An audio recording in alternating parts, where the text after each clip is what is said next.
হাই secondary আৰু মেট্ৰিকৰ result কেতিয়া দিব? এইবাৰ আকৌ মামাক সোধা হ'ল যে হাই ছেকেণ্ডেৰী আৰু মেট্ৰিক পৰীক্ষাৰ ৰিজাল্ট কেতিয়া দিব? 10 এপ্ৰিলৰ পিছত মেট্ৰিকৰ ৰিজাল্ট হ'ব।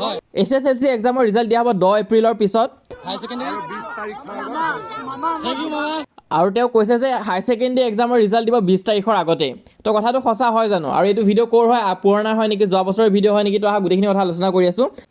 তো ভিডিঅ'টো ক্লিপটো 100% অৰিজিনেল হয়। তেওঁ মাজতে মাজুলী আহিছিলে 30 তাৰিখে, আৰু তাত তেওঁ ইলেকশ্যন কেম্পেইনৰ কাৰণে আহিছিলে। আৰু এই ভিডিঅ'টো যোনে দিছে, এক্সপ্ল'ৰ উইথ সত্য, আমাক এই ভিডিঅ'টো দিছিলে। আৰু তেওঁ এই ফাৰ্ষ্ট ভিডিঅ'টো কৰিছিলে আৰু খুবেই ভাইৰেল হৈছিলে ক্লিপটো। বিভিন্ন নিউজ চেনেলতো দি আছে যে 20 তাৰিখৰ আগত এইচএছৰ ৰিজাল্ট আৰু 10 তাৰিখৰ পিছত SSLC এক্সামৰ ৰিজাল্ট দিব বুলি। তো ইয়াত প্ৰথম সত্যক আমি থেংক ইউ জনাব বিচাৰিম, তেওঁ আমাক এই ক্লিপটো দিলে। তো এইবাৰ আমি ষ্টুডেণ্টছৰ লগত বাকী মানুহখিনিৰ পৰাও খুবেই ছাপোৰ্ট পাইছোঁ। তো তেওঁ ক'লে যে আমি ভাল কাম কৰি আহিছোঁ আৰু আমাক আগুৱাই যাব দিছে। তো তেওঁক আমি থেংক ইউ জনাব বিচাৰিম। ইয়াৰ আগৰ যোনটো ক্লিপ আছিলে বোকাজানৰ, য'ত মামাই ডাইৰেক্ট কৈছিল যে 10 তাৰিখে ৰিজাল্টটো দিব, তো সেইটো আমাক এজন ষ্টুডেণ্টে দিছিলে। সেইটো 100% ৰিয়েল আছিল, আমাক চেণ্ড কৰিছিলে। তো তাকে লৈ টিচাৰ্ছবিলাকে কিন্তু ছেটিছফাইড নাছিলে। সিহঁতে এইটো বেয়া পাইছিলে যে 10 তাৰিখে ৰিজাল্টটো দিব নালাগে আচলতে।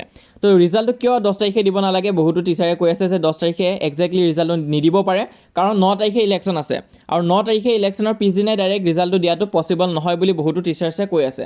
ইয়াৰ আগৰ ভিডিঅ'টো য'ত হিমন্ত বিশ্ব শৰ্মা ডাঙৰীয়াই কৈছিলে যে 10 তাৰিখে ৰিজাল্ট দিব, তাক লৈ বহুতো টিচাৰ্ছে আমাক কমেণ্টত আপত্তি জনাই আছিলে। সিহঁতে কৈছিলে যে 10 তাৰিখে ৰিজাল্টটো দিয়া সম্ভৱ নহয়, কাৰণ 9 তাৰিখে টিচাৰ্ছবিলাক বিজি থাকিব।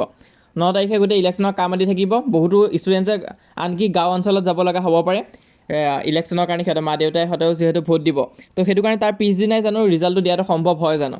তো তাকে লৈ বহুতো টিচাৰ্ছ আকৌ ষ্টুডেণ্টছেও চিন্তিত হৈ আছিলে যে ৰিজাল্টটো কেতিয়া দিব, আগত দিব নে পিছত দিব। চোৱা, তোমালোকৰ ইলেকশ্যনৰ আগত কিন্তু এতিয়া দেখা গৈছে যে ৰিজাল্টটো দিয়া ইমান এটা পচিবল হৈ থকা নাই। আৰু প্ৰথমবাৰ য'ত হিমন্ত বিশ্ব শৰ্মা ডাঙৰীয়াই প্ৰথম কৈছিল যে 10 তাৰিখে ৰিজাল্ট দিব, কিন্তু এইবাৰ যোনটো ৰেলী হৈছে এইটো পিছৰ হয়। সেইটো প্ৰথম বোকাজানত কৈছিল, কাৰ্বি আংলঙত। এইবাৰ কিন্তু মাজুলীত তেওঁ কৈছে যে 10 তাৰিখৰ পিছত দিব বুলি কৈছে।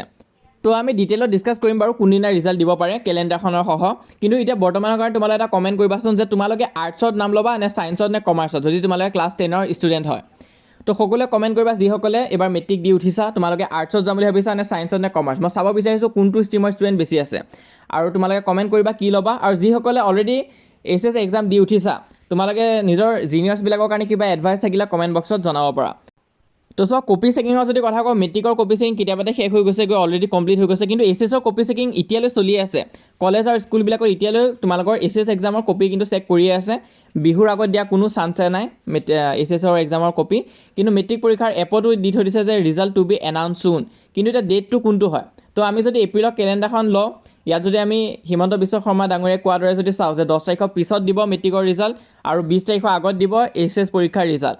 তো ইয়াত তোমালোকে মই যোনখিনি বন্ধ দিন আছে সেইখিনি মই অলৰেডি ৰেড কালাৰ দি মাৰ্ক কৰি দিছোঁ। 3 তাৰিখ, তাৰপিছত 5 তাৰিখ, 9 তাৰিখ, তাৰপিছত 12 তাৰিখেও বন্ধ আছে, 14, 15, 16 বিহুৰ কাৰণেতো বন্ধ দিবই তোমালোকক। তাৰপিছত 19 তাৰিখেও বন্ধ আছে। তো ইয়াত যদি আমি চাওঁ তেনেহ'লে বহুত কম দিনহে আছে য'ত ৰিজাল্ট দিয়া চান্সেছ আছে, যদিহে 10 তাৰিখৰ পিছত যদি মেট্ৰিকৰ দিয়ে আৰু 20 তাৰিখৰ আগত যদি এইচএছৰ পৰীক্ষাৰ দিয়ে। 10, 11, 13, 17, 18 বা 20 তাৰিখৰ ভিতৰত ৰিজাল্ট দিয়া চান্সেছ আছে। তো মেট্ৰিকৰ ৰিজাল্ট হয় 10, 11, 13 ইমান মানত দিব পাৰে, আৰু এইচএছৰ তোমালোকৰ 17, 18, 20 এনেকুৱা মানত দিব পাৰে। তো ইয়াত যদি আমি চাওঁ যে 10 তাৰিখৰ পিছত দিব বুলি যিহেতু কৈ থৈ দিছে, তো ইয়াত তোমালোকৰ চান্সেছ আছে যে 10 তাৰিখ, 11 তাৰিখ বা 13 তাৰিখ এইখিনিৰ ভিতৰতে তোমালোকৰ মেট্ৰিকৰ ৰিজাল্টটো দি দিব পাৰে। তো যেনেকৈ বহুতো টিচাৰে কৈ আছে যে 9 তাৰিখৰ পিছতে ইলেকশ্যনৰ পিছদিনাই ৰিজাল্টটো দিয়া পচিবল নহয়, তো 10 তাৰিখে নিদিলেও 11 তাৰিখ মানে দি দিব পাৰে বা 13 তাৰিখ মানে দি দিব পাৰে। কিন্তু দিবই, কিনতে দিব, ইলেকশ্যনৰ পিছতে দি দিব। তোমালোকৰ মেট্ৰিকৰ পৰীক্ষাৰ ৰিজাল্ট প্ৰথম আহিব, আৰু তাৰপিছত এইচএছ পৰীক্ষাৰ ৰিজাল্ট আহিব তোমালোকৰ 20 তাৰিখ মানে, বা তাতকৈ অকণমান আগতীয়াকৈ হ'ব পাৰে আৰু ৰিজাল্টটো যদি আহে। তো দিন আছে কেইদিনমান, এই এপ্ৰিলৰ প্ৰথম দুসপ্তাহমানটো তোমালোকে ছেফ আছা ক'বলৈ গ'লে। তো চোৱা, এতিয়াও যদি ভয় কমা নাই, ভয় লাগি আছে, তেনেহ'লে আমাৰ 3 গুড নিউজ ভিডিঅ'টো তোমালোকে চাব পাৰা। তোমালোকৰ বাবে 3টা ভাল খবৰ আছে, গ্ৰেছ মাৰ্ক, ষ্টেপ মাৰ্কিং আদি ৰিলেটেড। তো তোমালোকে যদি চোৱা নাই এই ভিডিঅ'টো চাই ল'বা, কপি চেকিঙৰ ৰিলেটেডো বহুতখিনি বুজি পাবা তোমালোকে। এই ভিডিঅ'টো চাই ল'বা। তো ইয়াৰ লিংকটো মই পিন কমেণ্ট আৰু ডিছক্ৰিপশ্যনত দি থৈ দিম, তোমালোকে চাবা। তাৰোপৰি যিসকল এতিয়ালৈ আমাক হোৱাটছএপত জইন কৰা নাই, সোনকালে হোৱাটছএপত জইন কৰিবা, কাৰণ যেতিয়াই তোমালোকৰ ৰিজাল্ট দিব তাত মই ৱেবছাইটখিনিৰ লিংক দি দিম য'ত তোমালোকে নিজৰ ৰিজাল্টটো চাব পাৰিবা। তো সেইটো কাৰণে তোমালোকে হোৱাটছএপত জইন হৈ থৈ দিবা। তো ক্লাছ 10ৰ কাৰণে হয়, ক্লাছ 12ৰখিনিও জইন কৰিব পাৰা।